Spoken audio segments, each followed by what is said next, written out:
Amén. Amén, hermanos. Vamos a estar compartiendo hoy día acerca de la obra evangelística, misionera, en el libro de los Hechos, cómo la iglesia crecía a causa de ello y cómo se expandió por todo el mundo conocido de ese entonces, comenzando un grupito tan pequeño en Jerusalén, llegan a predicar el evangelio en el primer siglo a todas partes del mundo conocido de ese entonces. Pero lo primero, hermanos, entonces que veremos esta mañana es cuál era el mensaje de la iglesia. Que esto tiene relación con lo que predicamos la semana pasada. ¿Qué es lo que la iglesia comunicaba? ¿Qué es lo que la iglesia decía? Sus líderes, como la iglesia en general. Y recordemos que en Marcos 16, verso 15 al 18, cuando el Señor Jesús había resucitado y aparece a sus discípulos, de los cuales para ellos, a pesar que Él se los había dicho, creer en la resurrección costó mucho, pero llegaron a creer, a entender que Cristo había resucitado. Él se les manifestó hasta que comprendieron el relato de los 4 evangelios de cómo hace el Señor para aparecérseles y que ellos crean es impresionante. Y aquí ya el Señor, habiendo resucitado, todos ustedes conocen este pasaje que se conoce como la Gran Comisión, en el verso 15, les dijo: id por todo el mundo y predicad el evangelio a toda criatura. Esta es la instrucción del Señor que vemos que se va a cumplir en el libro de los Hechos. Primero, ir a todo el mundo, por todo el mundo, que es más que ir hasta el final del mundo. Por todo el mundo era recorrerlo todo. Y lo principal era predicar y ese artículo es muy importante porque no hay 2 evangelios, no hay muchos evangelios. El evangelio de Cristo es uno solo. El evangelio es uno solo. Y de nuevo, ¿qué es el evangelio? El evangelio son las buenas nuevas de Dios, que vemos desde el Génesis hasta el Apocalipsis, donde Él habla de sí mismo y de la obra redentora gloriosa que Él ha hecho en Cristo y que está culminando ese trabajo ahora con el Espíritu Santo morando en medio de nosotros. Predicad el evangelio, esas buenas nuevas a los hombres, predica el evangelio. Hermano, y reiteramos, el evangelio es un tema tan glorioso y profundo y eterno que realmente nunca acabemos cada tema que se abarque respecto al evangelio es tan especial. Ahora, ¿qué más dice este pasaje? Dice que se debe predicar el evangelio a toda criatura. Unas cosas, hermanos, que notamos hoy en día cuando prendemos la televisión cristiana o vemos publicaciones cristianas, sea en Facebook, Instagram o donde sea, es que notamos que no todos predicamos lo mismo. Y no estoy hablando que tenemos que repetir la misma prédica como hacen algunas religiones que tienen una autoridad vertical impuesta de tal manera que ellos hasta imprimen que se debe enseñar cada domingo. No hablamos de eso. Hablamos de que hoy día el entendimiento del evangelio ha caído en tantos aspectos, ha sido tan influenciado por filosofías, por énfasis, que uno se pregunta realmente cuál es el evangelio, pero está en las Escrituras y este evangelio debe ser predicado a cada criatura. Y es lo que yo temprano en la escuela dominical les dije, por ejemplo, que fallé ayer, ¿no?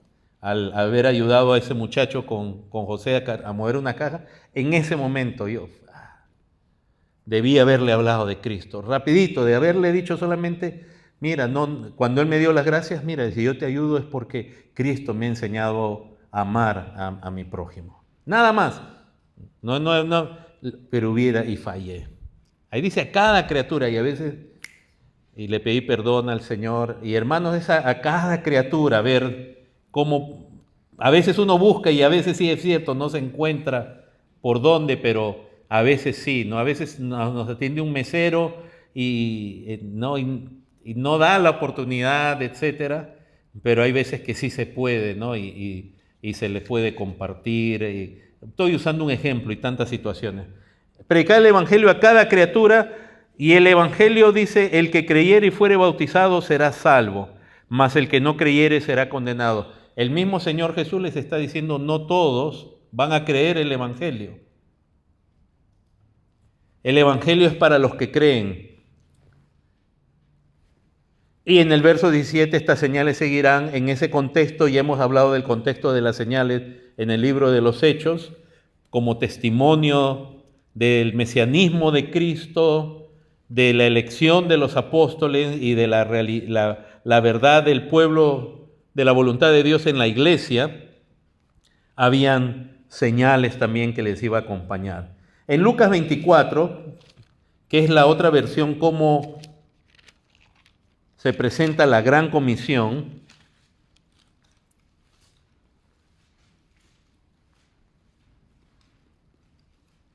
en el verso 44, el Señor les dijo a sus apóstoles, verso 44 les dijo: estas son las palabras que os hablé estando aún con vosotros, que era necesario que se cumpliese todo lo que está escrito de mí en la ley de Moisés, en los profetas y en los salmos. ¿Qué quiere decir esto? Que el Evangelio, lo que hablamos acerca de Dios y de Cristo, no es algo que tenemos que inventar nosotros, está en las Escrituras. Las Escrituras están saturadas del Evangelio de Cristo desde Génesis hasta Apocalipsis. Acá se menciona la ley, los profetas, los salmos, todas las Escrituras del Antiguo Testamento en la descripción que hacían los judíos de ese tiempo. Y dice que entonces les abrió el entendimiento para que comprendiesen las Escrituras. Porque si Dios no nos abre el entendimiento, no vemos el Evangelio, solo vemos distintas historias, mandamientos, y no vemos el Evangelio de Cristo. Entonces, una vez que Él les abre el entendimiento, les dice: así está escrito, el Evangelio es bíblico. Pero recuerden, y esto va a sonar como contradicción, no todo mensaje bíblico contiene el Evangelio. ¿A qué me refiero? Que se pueden decir muchas cosas con la Biblia. Hasta se puede dar especie de terapia emocional y psicológica con la Biblia, sacando versículos. Entonces, no piense que porque todo mensaje tiene versículos, realmente es un mensaje como Dios mismo nos lo presenta.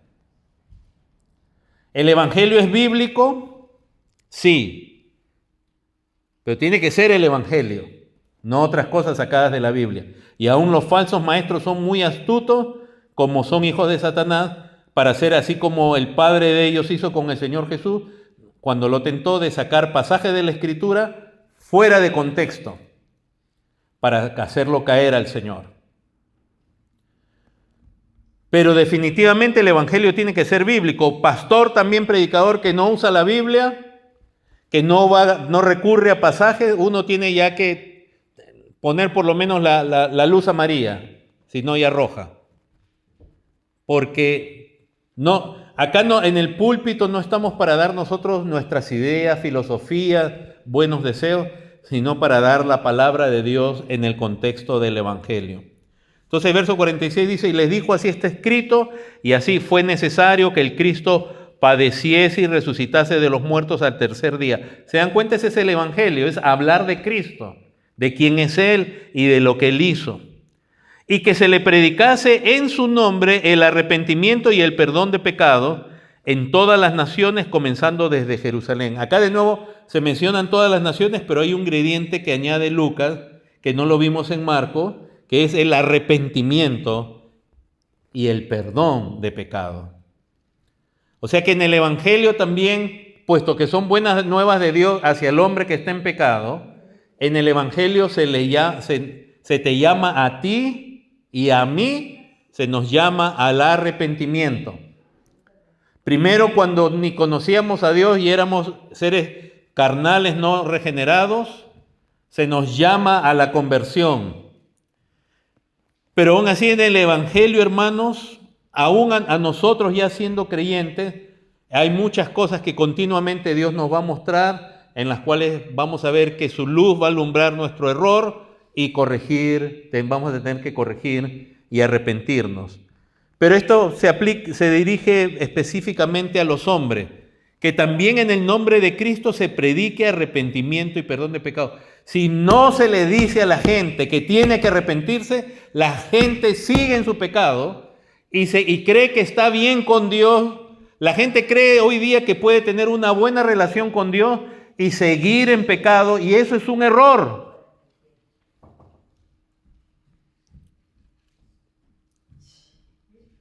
Que Pablo en Romanos dice, ¿acaso perseveraremos en el pecado para que la gracia abunde? ¿Perseveraremos? Pero no se hablan de temas, ciertos temas en la iglesia que demandan de la gente un arrepentimiento. ¿Qué ven con sus ojos? ¿Qué hacen con sus acciones? ¿Qué hablan su boca? ¿En qué ocupan el tiempo?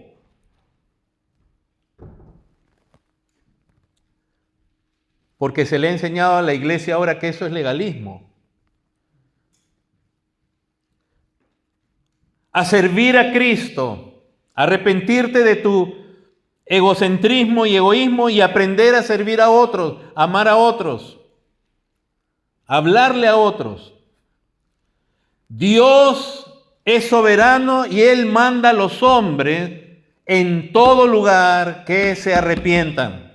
Por eso el Evangelio es precioso, porque son esas buenas nuevas del amor de Dios, de todo lo que Él ha hecho en Cristo, y a los hombres le dice arrepiéntete. Ese es el mensaje que Pablo dio en Atenas. Dios manda a todo hombre en todo lugar que se arrepienta. No dice algunos hombres.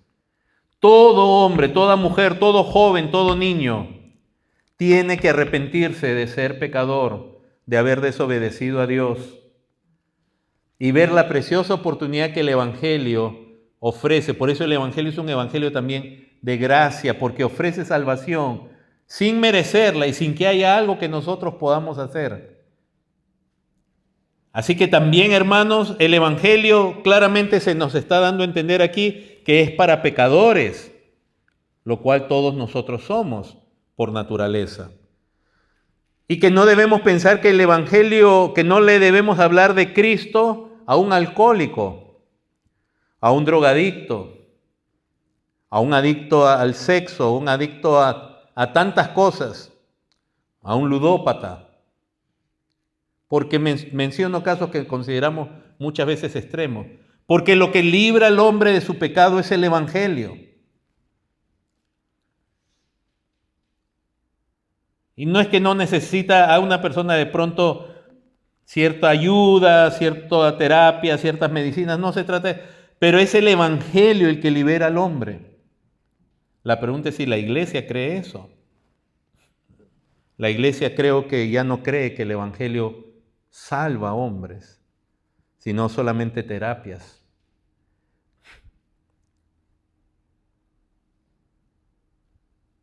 Entonces, como se dan cuenta aquí en este pasaje, el Evangelio es bíblico, es acerca de Jesucristo, llama al arrepentimiento y tiene que ser predicado. Y aquí mismo dice en el verso 48, vosotros sois testigos de estas cosas. Y en el verso 49 se promete la venida del Espíritu Santo. Evangelizar es ser testigo de Cristo, dar testimonio de Cristo. Y por último, en Mateo 28, que es también de nuevo pasaje con respecto a la Gran Comisión, como los otros dos que hemos leído.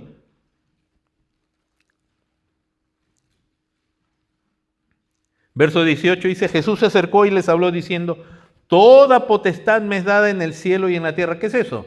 Su exaltación. Es decirles, yo soy el Señor. Yo soy de quien se habló en las Escrituras. Yo soy el descendiente de David que iba a ser rey para siempre. Yo soy el Hijo del Hombre del que habló Daniel. Toda potestad me es dada en el cielo y en la tierra. Por tanto, id y haced discípulos. ¿Se dan cuenta? No se puede desconectar el evangelio de la persona y la obra de Cristo, si no, ya no es evangelio. Y en este caso, Mateo lo que enfatiza es el ir también, como se ha hecho en los otros dos pasajes, pero ahora dice hacer discípulos, es decir, a los que creen hay que discipular.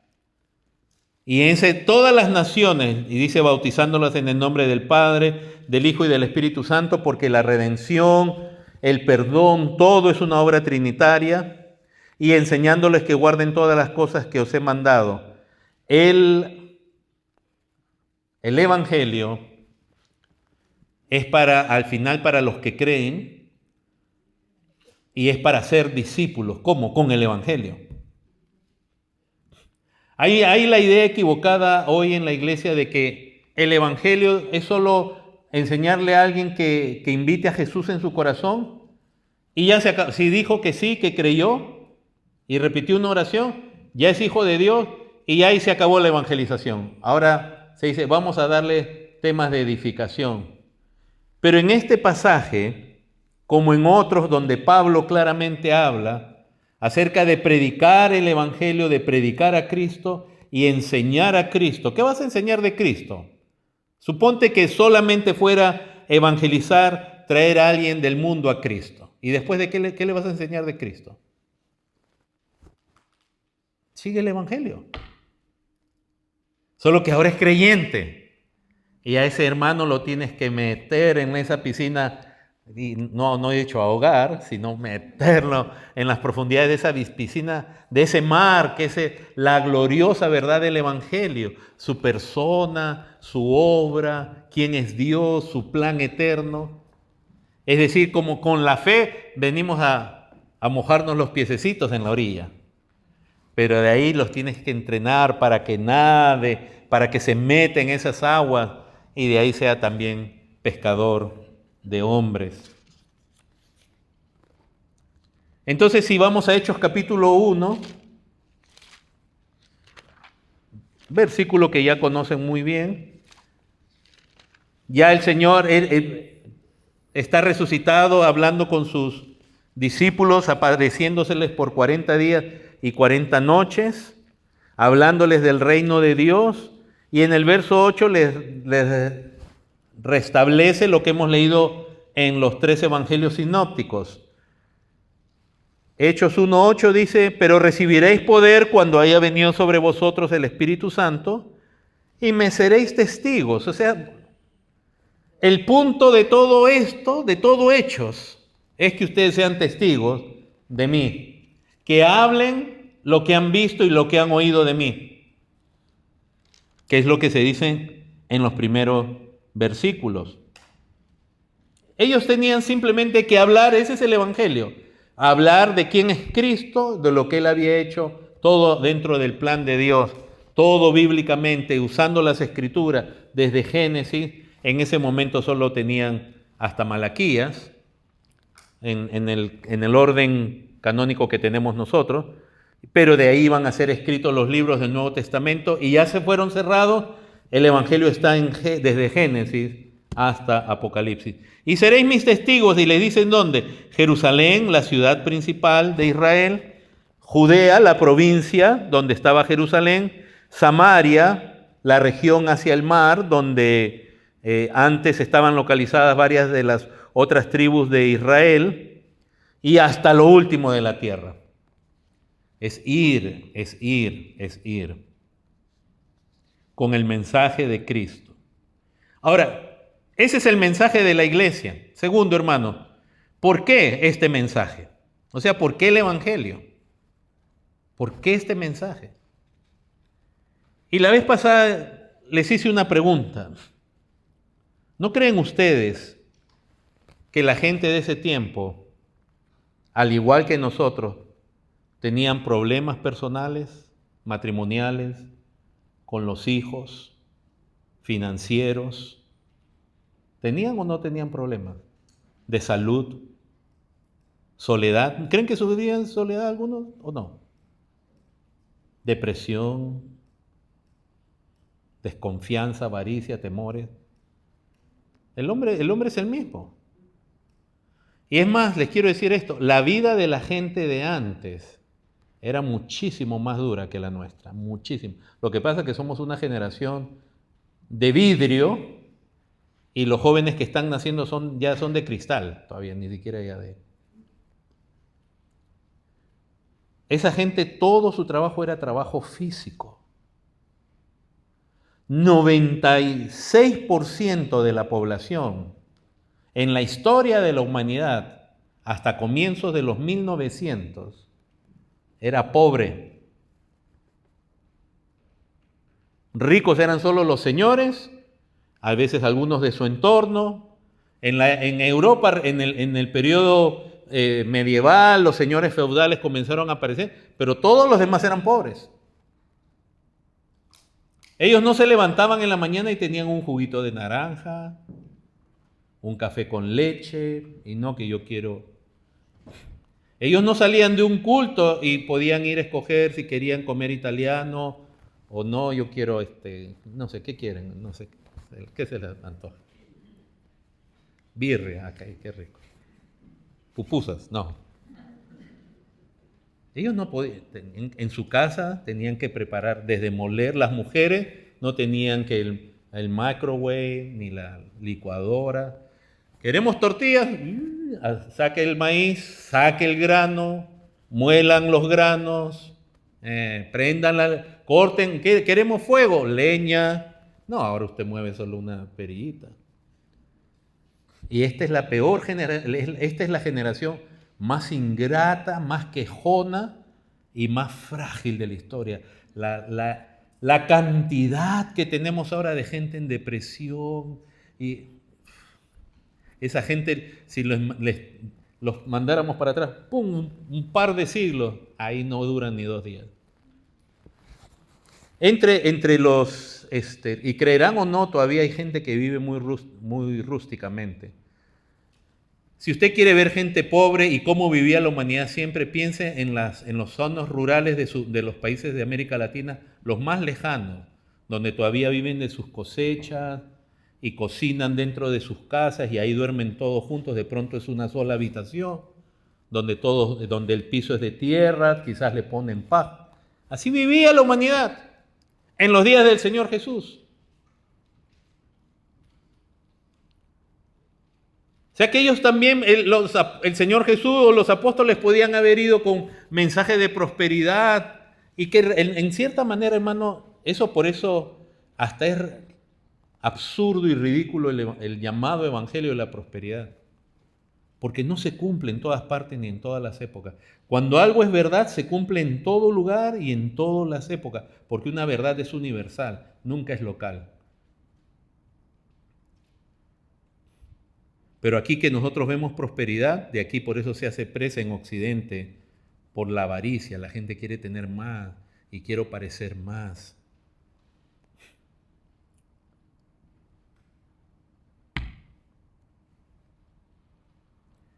El evangelio no era un evangelio emocional, el evangelio era hablar de Cristo. ¿Y tenían problemas? Tenían problemas igual que nosotros. Y mucho menos recursos. ¿Qué tal cuando te dolía una muela en ese tiempo? Nuestros padres lo máximo que sabían quizá era morder un clavo de olor.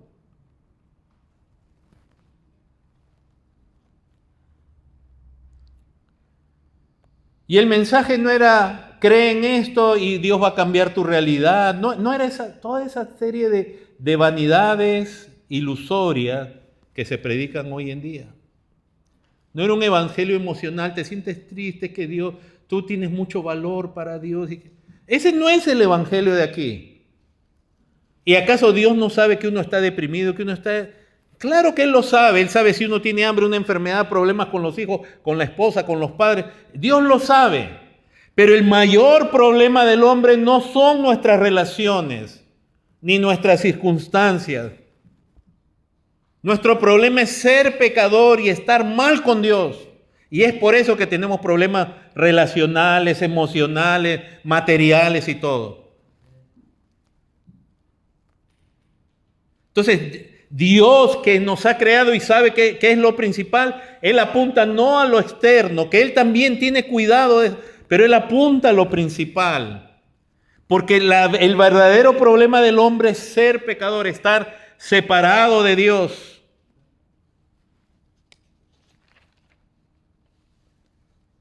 Pensar distinto que Dios. ¿Cuál es el problema del hombre? ¿Cuál era mi problema y cuál era tu problema antes de ser cristiano? Si no eres cristiano, si realmente no has creído en el Cristo de las Escrituras todavía, este es tu problema. El primer problema del hombre es la idolatría, es decir, su entendimiento de Dios o de la divinidad es un entendimiento que lo ha hecho conforme a su idea. Entonces Dios, cuando viene con el Evangelio, esas buenas nuevas, te dice, mira, ¿quién soy yo? ¿Se imaginan qué grande es que Dios se haya revelado o mostrado tal cual es? Él nos podía haber dejado en la idolatría. Justamente su primer mandamiento a Israel era, en otras palabras, no te hagas ídolos, no te hagas imagen, nada, no pienses distinto, no pienses acerca de mí, a menos lo revelado. Y no te hagas imágenes de ningún tipo acerca de mí. El primer problema del hombre no es su soledad. ¿Por qué estás solo? ¿Por qué estás desanimado? ¿Por qué estás en depresión? Porque no conoces a Dios. O porque aún conociendo a Dios, de pronto todavía, ya siendo aún creyente, de pronto has caído en una situación o ha ocurrido algo y tu relación con Dios se ha afectado y necesitas ayuda, es cierto. Pero nuestro problema realmente es con Dios. ¿Qué problema serio tiene el hombre? Su idolatría, su entendimiento de Dios es equivocado y por eso hay que traerlo a un entendimiento correcto de Dios. Aún las adicciones, cuando hemos estudiado adicciones en consejería bíblica, ¿qué es una adicción? Es una forma de idolatría, donde la persona comienza a buscar todo lo que más bien Dios puede dar, lo comienza a buscar en algo, en una sustancia, en algún hábito, etcétera, y después eso se vuelve su amo. ¿Qué busca la gente en las adicciones? Está buscando, por ejemplo, para el que anda estresado, ¿qué está buscando? Alivio. ¿Y a qué recurre? Una copita. O sea, lo que nosotros debiéramos recibir de Dios lo estamos buscando o en el licor, o en las drogas, o en el entretenimiento. Estoy hablando de la gente de ahora, obviamente. En ese tiempo esa gente no tenía nada, esa gente sufría, llegaba a su casa y no hay... Ok, me voy a poner Netflix o lo que sea, 8 horas seguidas, me voy a ver toda una serie de las paredes de barro, el piso de tierra, la esposa, que en ese tiempo no había, mejor no entro en ese tema porque no, pero no había salones de belleza, ni las esposas estaban, o sea, ni los hombres podían decir voy a llegar y me voy a dar una ducha en una tina caliente. No, eso era para solo los reyes tenían tinas.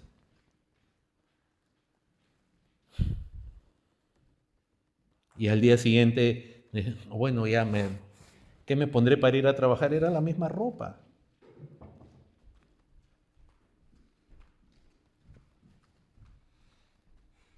El mayor problema del hombre, hermanos, es la idolatría, es su naturaleza, que es pecador por naturaleza, y el Evangelio resuelve eso. Si tú llegas a creer en Cristo, quiere decir que el Espíritu Santo está obrando en ti, va a haber una transformación completa. No dejas todavía de tener pecado en tu vida, y por lo cual tienes que tener cuidado, pero ya tu corazón va a ser atraído a Dios, va a creer en Dios. El problema del hombre es su aislamiento de Dios. Buscamos soluciones en todo, menos en Dios ni en su palabra. La gente tiene problemas matrimoniales y ¿a dónde acude? A la comadre, al compadre, a los amigotes. ¿Y de quién van a obtener buen consejo? El hombre, por ser pecador, está aislado de Dios y de su consejo. Y aún si conoce la Biblia, tiene un problema que no puede entender las Escrituras. O están de pronto metidos en las tradiciones, en tradiciones de hombres que no ayudan. Problema del hombre es su filosofía. ¿Qué ideas creen? ¿Qué valores tienes? Entonces no es que Dios no tenga cuidado de esas otras cosas, pero el Evangelio apunta primeramente quién es Dios, quién es Cristo, y que el hombre se arrepienta. Y la gente en el libro de los Hechos, ¿qué vemos del testimonio? Que se convertían a Cristo, a ese Cristo que les predicaba. El ser humano, decimos, tiene problemas filosóficos, ¿qué ideas cree? Miren la forma que tú y yo vivimos refleja cabalmente lo que tú crees. Con solo mirarnos Dios sabe en qué tú crees. Dios es omnisciente. Pero con solo verte se ve lo que tú crees. Porque a eso tú le dedicas tiempo, fuerzas, energía, prioridades. Eso es. Por lo tanto, el hombre también tiene un problema teleológico, que es ¿cuál es el propósito de su vida? Entonces, el Evangelio viene con la respuesta, con lo que realmente necesita el hombre. Así que, hermanos, nosotros estamos rodeados también de gente inconversa. Y obviamente queremos darles cariño, aprecio y todo, pero lo que realmente necesitan es el Evangelio. Pues suena absurdo. Si suena absurdo para ti o para mí, nosotros estamos muy mal. Si para ti suena absurdo a un primo, a un tío, a un hijo o padre que no es creyente, si para ti suena absurdo hablarle de Cristo y más bien quiere hablarle de cómo confiar en Dios para que las cosas vayan mejor, sin que esa persona haya creído en el Evangelio de Cristo, tú tienes un problema, aún llamándote cristiano. Si tú crees que lo que más necesita esa persona es simplemente alguien que le escuche, nada más, y nunca hablarle el Evangelio, y entonces los que nos avergonzamos del Evangelio somos nosotros mismos. Y si tú te avergüenzas del Evangelio, porque lo que me pasó a mí ayer, hermanos, y se los confieso, me dejó, no lo mostré, sobre todo que iba con mi hijo, etcétera, pero ya ven cómo se los digo yo, a mí me ha dejado eso de no hablarle a ese joven, aunque sea mencionarle a Cristo, que fue tan fácil de hacer.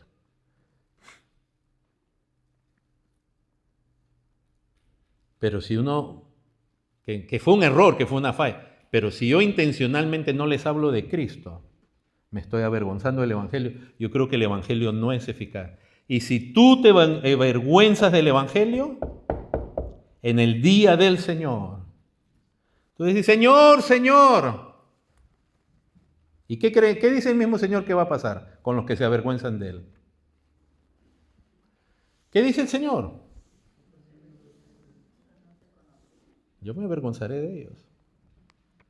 Porque es indigno. ¿Ustedes se imaginan, yo estoy trabajando secularmente para una empresa y que yo vaya a una empresa y le diga, donde un cliente y le diga, no contrate con mi empresa? Y los productos que tenemos nosotros realmente no son buenos. Mejor use esto. ¿Qué haría el dueño con uno? Rapidito. Tú te avergüenzas de la empresa. Te avergüenzas del producto. Estoy usando un ejemplo natural. ¿Y del reino?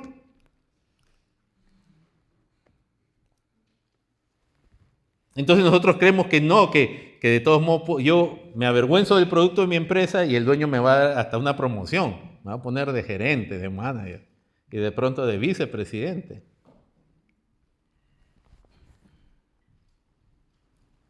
Entonces, hermanos, la pregunta es si tú crees, si tú y yo creemos que el Evangelio es lo que se necesita. Y entonces comenzamos a ver, tercero, la expansión de este Evangelio, cómo va creciendo por todas partes.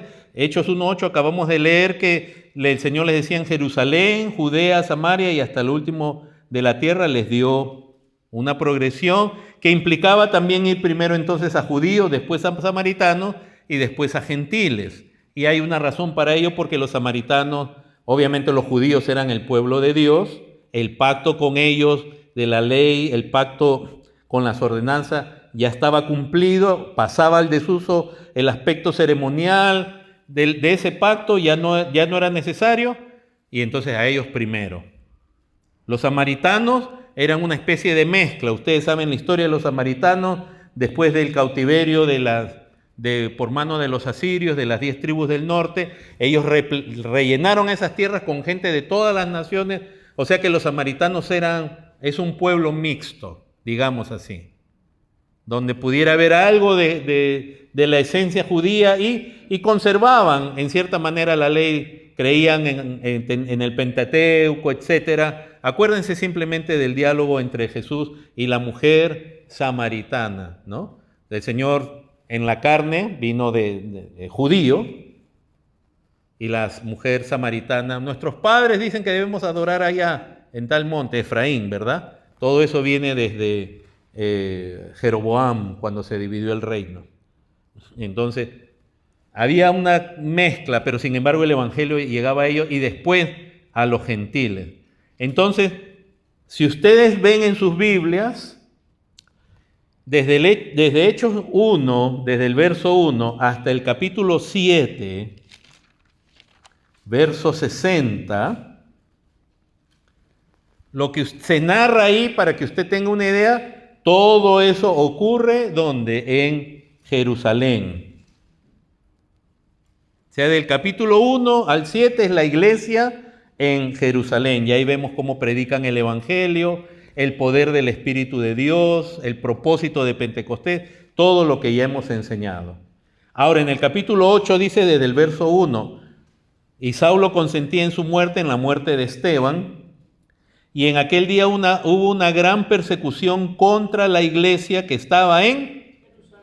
Y entonces, todos fueron esparcidos por las tierras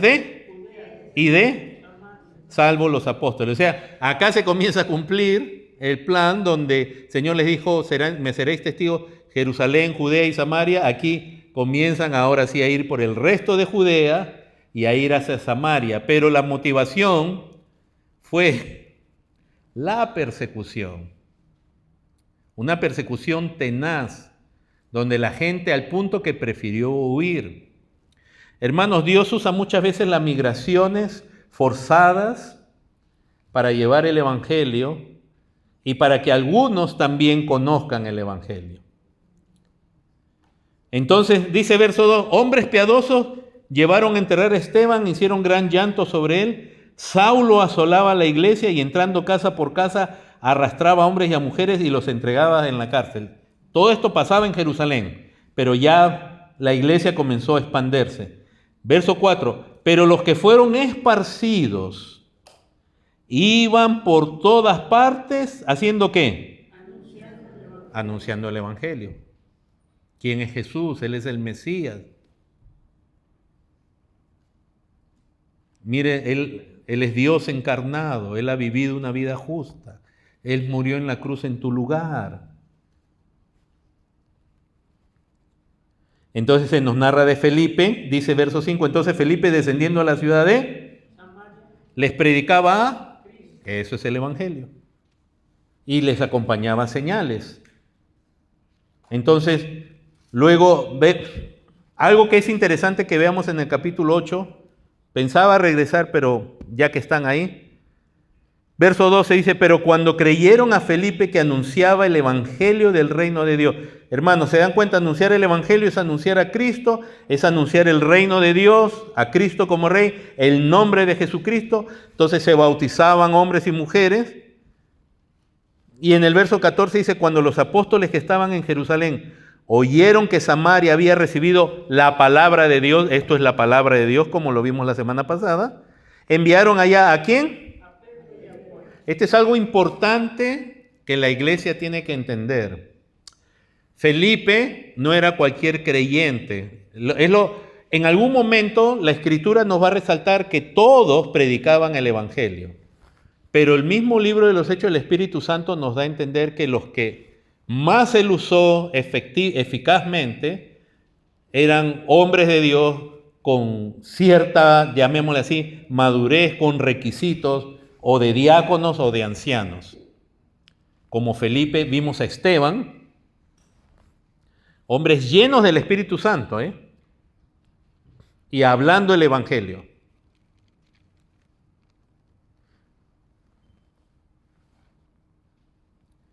Y entonces cuando se enteran en Jerusalén que en Samaria han recibido el Evangelio, ¿envían a quién? A Pedro y a Juan. La obra de Dios siempre tiene que estar presidida, supervisada por hombres muy maduros en la fe. Nadie va a decir que Pedro y Juan ya eran perfectos, ni mucho menos, pero que eran llamados, ordenados debidamente, llamados por Dios debidamente, capacitados por Dios. Les faltaba mucho por recorrer, a Pedro le faltaba mucho, a Pedro le faltaba romper ese paradigma que tenía contra los gentiles. Pero no se manda la obra de Dios a cualquier persona. Y por otro lado, la obra de Dios es predicar el Evangelio. La obra de Dios no es solamente ir y construir un local o dar ayuda de comida, son cosas buenas, se pueden hacer, pero la obra de Dios es predicar el Evangelio y que haya personas autorizadas debidamente por la iglesia a presidir. Y en este caso estaba Felipe solo, y van Pedro y Juan, y lo que ven algo genuino. Ellos se gozan y contribuyen a lo que está pasando ahí. En el verso 25 dice, ellos habiendo testificado y hablado la palabra de Dios, se volvieron a Jerusalén. O sea que en la obra siempre se requiere, miren lo que nos muestra, se requiere supervisión.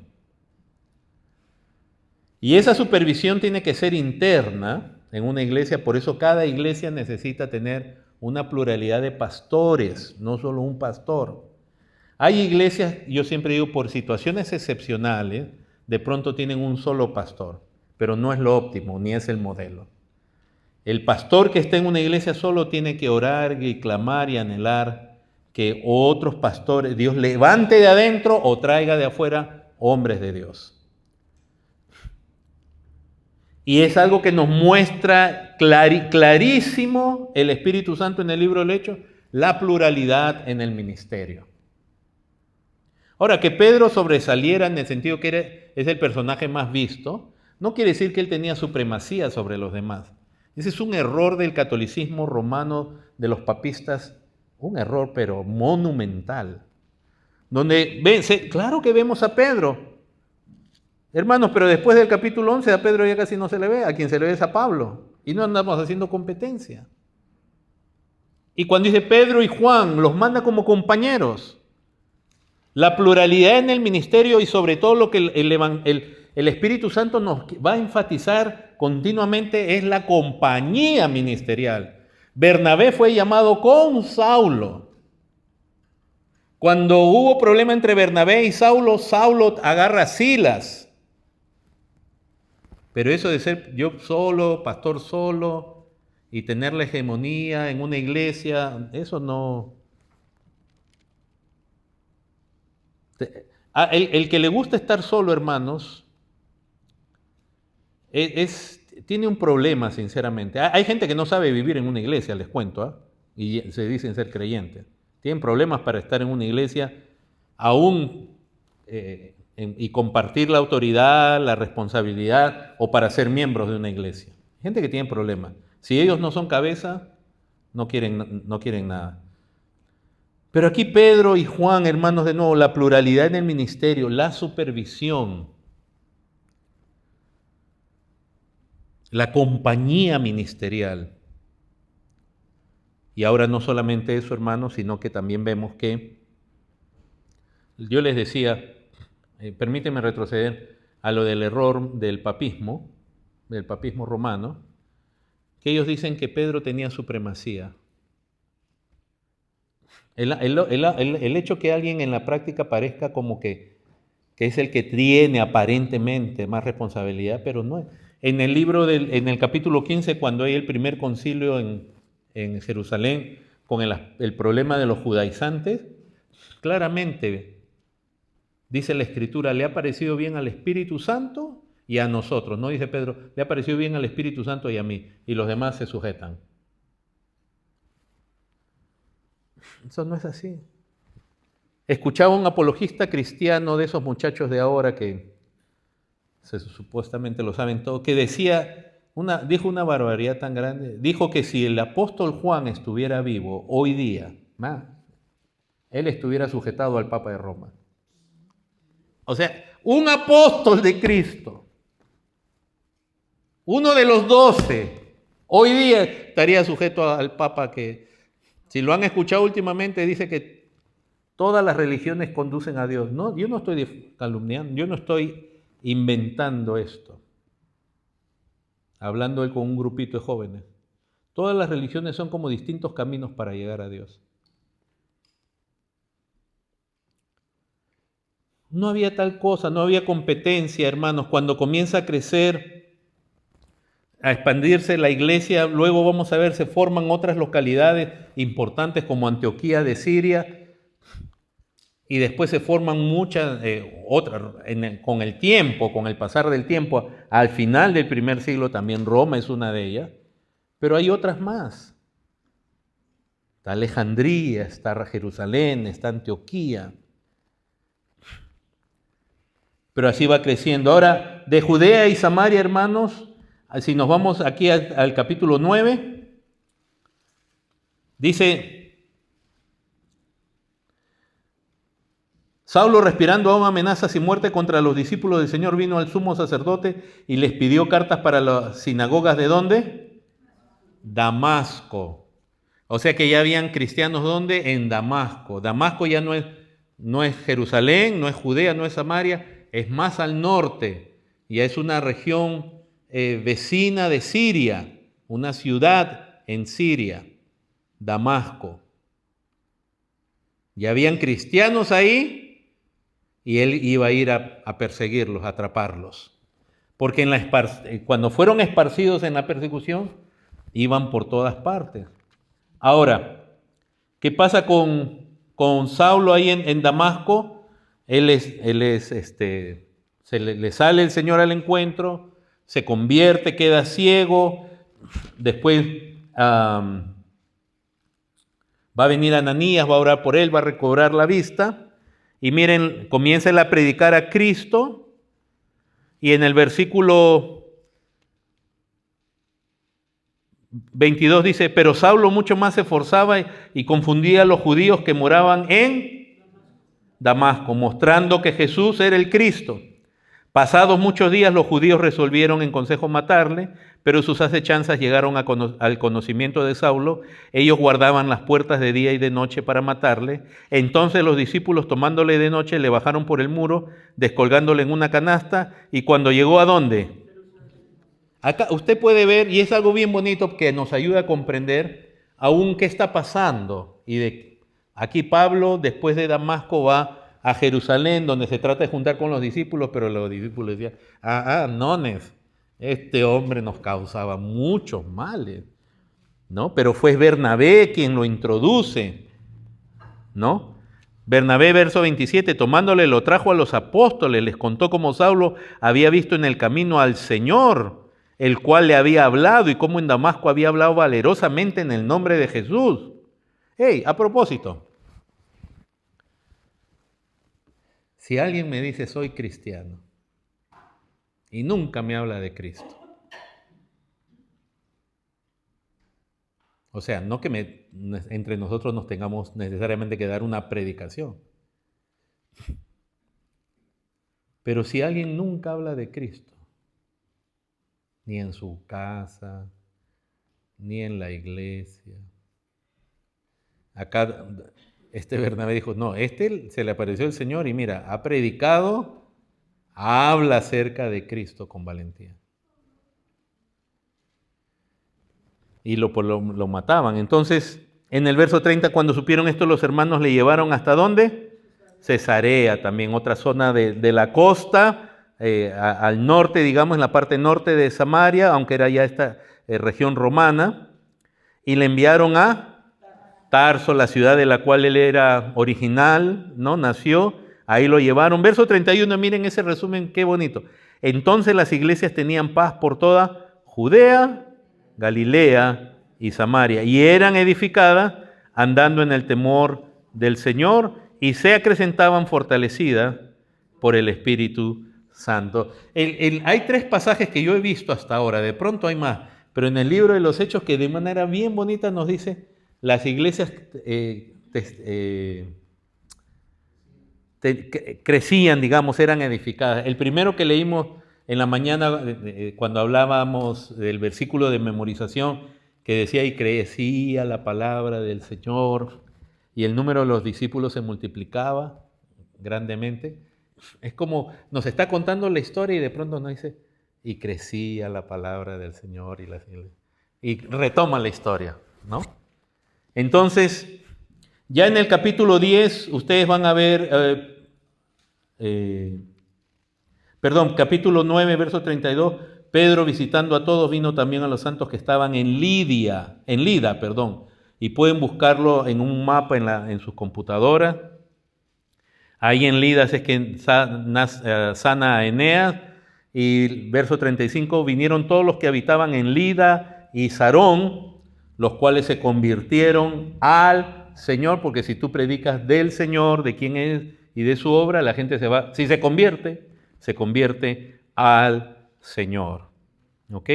Y de ahí se comienzan a mencionar más ciudades. Verso 36, había entonces en Jope una discípula llamada Tabita. Jope es otra ciudad costera también. Y entonces ya ustedes si ustedes buscan cada ciudad en su mapa, van a ver cómo iba creciendo la predicación del Evangelio y los lugares.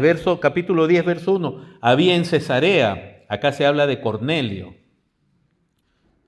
centurión de la compañía llamada La Italiana. Entonces,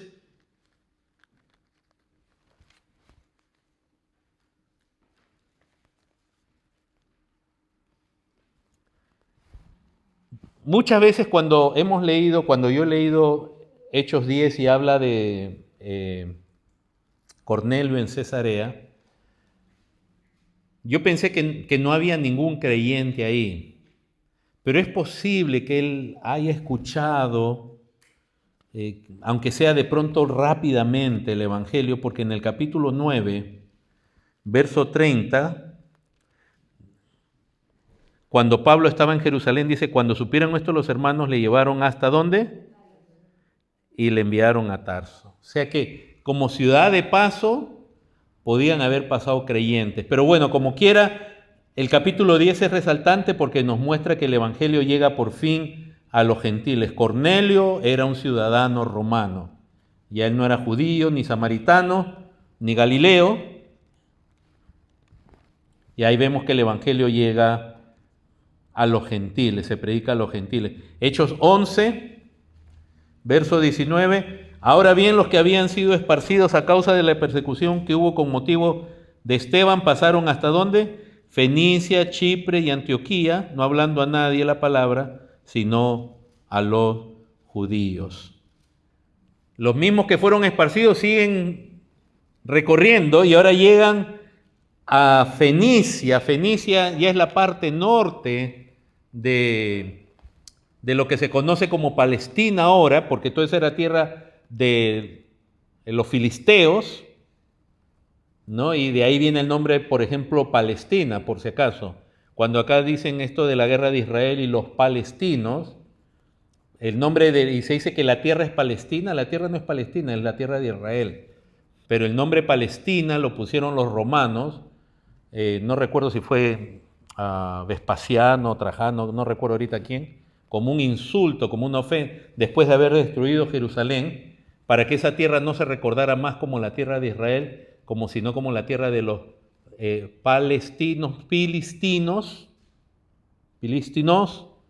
entonces Palestina, de ahí viene ese nombre que hasta ahora es la tierra liberen la tierra de Palestina, esa no era la tierra de ellos, esa es la tierra que Dios le dio a Israel. Pero volvamos, entonces acá fueron Fenicia, Chipre, que es una isla que está en el mar Mediterráneo, si ven en su mapa, y de ahí Antioquía, dice, ¿qué Antioquía es? Esta es Antioquía de Siria, porque hay otra Antioquía que se menciona aquí, que es la Antioquía de Pisidia. Entonces, en Hechos capítulo 11, 20 ya se ve cuando por primera vez se predica el Evangelio a griegos.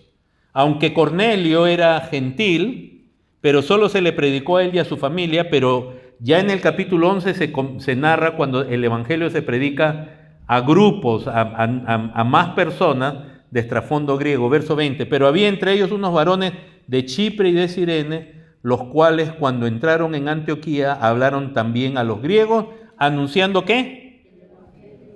Ese es el tema, el evangelio del Señor Jesús. Y entonces la mano del Señor estaba con ellos y gran número ¿qué? Creyó y se convirtió. No se convirtió a la iglesia.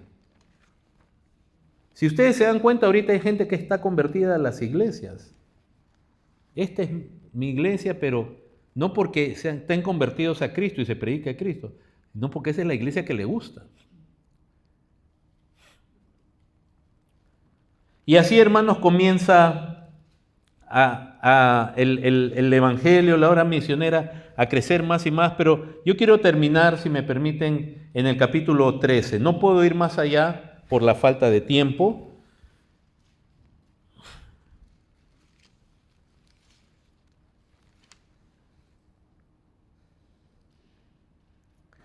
Solo de lo que acabamos de leer, en el verso 20, recuerden, creyentes llegaron a Antioquía de Siria, se convirtieron. Esas cosas llegaron a oídos de la iglesia en Jerusalén. ¿Y qué hicieron en Jerusalén? De nuevo mandaron a Bernabé. Y Bernabé estuvo ahí. Su nombre es Hijo de Consolación, creo, un nombre bien bonito. Y él estuvo con él. Y él vio necesario traer a Saulo para que le ayude en la obra. Y lo llama Saulo. Y así es como Saulo, desde Tarso, ¿se acuerdan que lo habían dejado en Tarso? Lo llevan ahí a Antioquía de Siria. Y ahí se congregan con la iglesia todo un año y enseñaban a mucha gente. Pero capítulo 13, miren lo que dice. Había entonces en la iglesia que estaba en Antioquía de Siria, profetas y maestros. Bernabé, Simón, el que se llamaba Níger, Lucio de Cirene, ¿sí? ¿Quién más? El que se había creado junto con ¿quién? Y Saulo. ¿Quién es Saulo? Pablo. Ministrando estos al Señor y ayunando, dijo el Espíritu Santo, apartadme para la obra a la que los he llamado. De nuevo, hermanos, miren, el Espíritu Santo, ¿a quién aparta para la obra misionera? A dos ministros, dos hombres ordenados debidamente, con testimonio. No se manda a cualquiera a la obra misionera. Hoy día, y yo lo entiendo, hermano, tenemos que ser cuidadosos de no expresar condenación o desaprobación, y menos desprecio por cualquier cosa. Pero hoy día se le llama labor misionera a muchas cosas. A veces solamente ir a construir algo en un lugar, esa es la obra misionera. Es una obra muy bonita y está muy bien que se haga. O como antes dije, ir a dar alimentos. O ir a predicar en una calle una vez, se dice, ya hemos ido a evangelizar. Evangelizar es ir a ser discípulos. Ahora, obviamente, si estás de paso, a veces no tienes ese tiempo, pero como obra en sí misionera, es hacer discípulos. Entonces, el Espíritu Santo aquí está apartando a dos. Voy a usar la expresión pesos medianos por lo menos, si no pesos pesados. Hombres ordenados debidamente. Y fíjense que nadie se envía a sí mismo, a menos que soberanamente Dios permita, como le ha pasado a alguna gente que comenzó a predicar en un sitio y ¡pum!, se formó una iglesia, realmente se convirtieron y ya. Eso pasó en La Paz, Bolivia. En la década de los 70, un muchachito de acá escuchó el evangelio, creyó y fue allá y se puso a predicar en las plazas y un montón de muchachos, se comenzaron a convertir. Ese muchacho se llamaba Julio Ruibal y él no sabía ni dónde estaba arriba ni dónde estaba abajo, sabía lo más básico.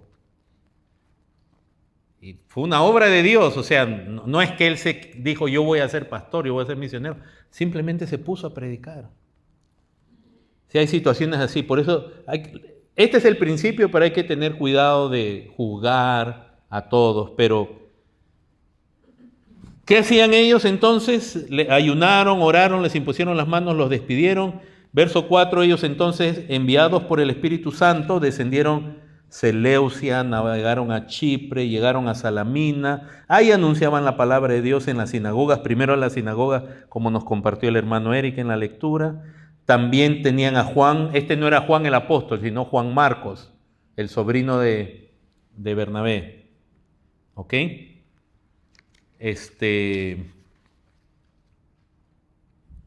Y ahí comienza, del capítulo 3, hermanos, todo esto es el primer viaje misionero de Pablo hasta el capítulo 14, verso 28. Lo que usted va a ver es cómo Pablo y Bernabé comienzan a ir por distintas regiones, predican el evangelio, hay gente que, a los judíos, a los gentiles, hay gente que cree, hay gente que no, los maltratan, pero se va formando iglesias. Y y acá termino con esta parte, cuando ya van de regreso para Antioquía de Siria, o sea, después de haber ido este camino, dije, bueno, vamos de regreso, vamos para allá. En el verso 23 dice, y constituyeron ancianos en cada ciudad, en cada iglesia. Habiendo orado con ayunos, les encomendaron al Señor en quien habían creído. El establecimiento de pastores en cada iglesia.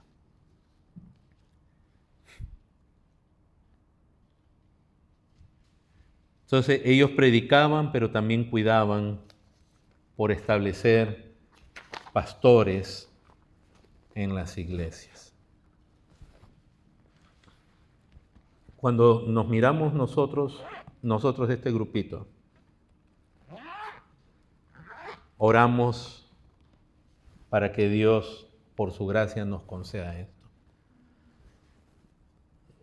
Yo lo he dicho esto muchas veces antes a los hermanos que están conmigo en el liderazgo, etc. Dios quiera levantar en esta región de Atlanta una iglesia bíblica realmente. Y obviamente queremos que ser nosotros, pero me refiero con todas las características que Dios muestra de una iglesia. Pastores debidamente ordenados, diáconos, la predicación del evangelio, obviamente el evangelio debidamente, la doctrina genuina, con congregación de creyentes.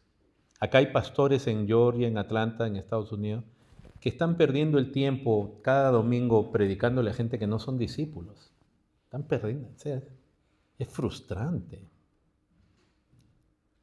En vez de estar recorriendo, qué lindo que hace mucho tiempo yo dije, si acá viniera y mencioné hasta ciertos nombres de iglesias que nosotros amamos y apreciamos, no somos una denominación, nosotros, varias veces alguien me ha escuchado decir, si tal iglesia, tal ministerio abriera una iglesia acá debidamente, nosotros nos juntamos con ellos.